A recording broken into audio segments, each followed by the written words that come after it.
भारत के लिए चीन और अमेरिका कई मामलों में एक जैसे ही हैं। दोनों में फर्क केवल इतना ही है कि चीन जो है वह भारत का बहुत ही चालाक दुश्मन है, जबकि अमेरिका भारत का बहुत ही चालाक मित्र है। चीन और अमेरिका दोनों ही पूरी दुनिया में अपना दबदबा बनाए रखना चाहते हैं। यह दोनों ही देश भारत के साथ व्यापार भी करना चाहते हैं, लेकिन यह दोनों ही देश भारत के बढ़ते ताकत से परेशान भी हैं, क्योंकि चीन तो हमारा प्रत्यक्ष दुश्मन है। ऐसे में चीन कभी भी भारत को ताकतवर होते नहीं देखना चाहेगा, लेकिन यही भारत भविष्य में अमेरिका को भी टक्कर देगा और ऐसे भविष्य को लेकर अमेरिका चिंतित है। लेकिन अब भारत को लेकर एक ऐसी रिपोर्ट आ गई जिसने अमेरिका और चीन दोनों के चिंताओं को 7वें आसमान पर पहुंचा दिया। भारत ने जो करके दिखा दिया उसके बाद चीन का खाना भी हजम नहीं होगा।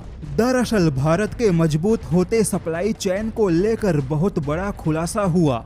Institute for studies in industrial development यानी कि ISID के रिपोर्ट में बड़ा खुलासा हुआ कि पिछले 10 सालों में भारत ने अपने सप्लाई चेन के स्थिति को बदल के रख दिया और यह बदलाव दुनिया के किसी भी रिपोर्ट या दुनिया के किसी भी देश के उम्मीदों से कहीं ज्यादा बेहतर हुआ। रिपोर्ट के मुताबिक 2014 से पहले भारत के बंदरगाहों और भारत के शिपिंग सेक्टर की बहुत ही ज्यादा उपेक्षा हुई। 2014 से पहले हालात ऐसे थे कि दुनिया के विभिन्न हिस्सों से आने वाले कार्गो जहाजों के लिए भारत के बंदरगाहों पे पानी की जरूरी गहराई भी उपलब्ध नहीं थी, जिसके कारण मालवाहक जहाजों को पूरा भर के बंदरगाहों तक लाना भी संभव नहीं था। भारत का कार्गो कंजेशन टाइम्स दुनिया के मुकाबले बहुत ज्यादा पिछड़ा हुआ था। 2014 तक भारत के पास केवल 5 नेशनल वाटरवेज थे, किंतु आज भारत के पास पूरे 111 नेशनल वाटरवेज है। 2014 तक सरकारी बंदरगाहों पर कुल कार्गो वहन की क्षमता सालाना 1400 मिलियन मैट्रिक टन से भी कम थी, जो कि आज 2800 मिलियन मैट्रिक टन से भी ज्यादा हो चुका है।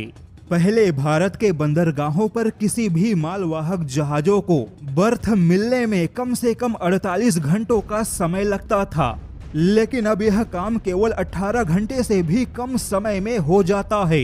यानी कि भारत के बंदरगाहों की क्षमता दोगुने से भी ज्यादा हो गई। हफ्तों के काम दिनों में और दिनों के काम घंटों में होने लगे, जिससे कि भारत अब सीधे सप्लाई चेन के मामले में चीन का विकल्प बनता जा रहा है, जिसे लेकर चीन अब चिंतित है। लेकिन अमेरिका इस बात को लेकर चिंतित है कि भारत के शिपयार्ड अब दुनिया भर के मालवाहक जहाजों के निर्माण ऑर्डर प्राप्त कर रहे हैं। यूरोपियन देश भी अमेरिका को छोड़ भारत के शिपयार्ड से सौदा कर रहे हैं, जिससे कि अमेरिका को अपने शिपयार्ड के व्यापार के नुकसान का डर सताने लगा है। ऐसे में अब अमेरिका भारत को रोकने के लिए किसी न किसी प्रकार के प्रतिबंधों का सहारा ले सकता है।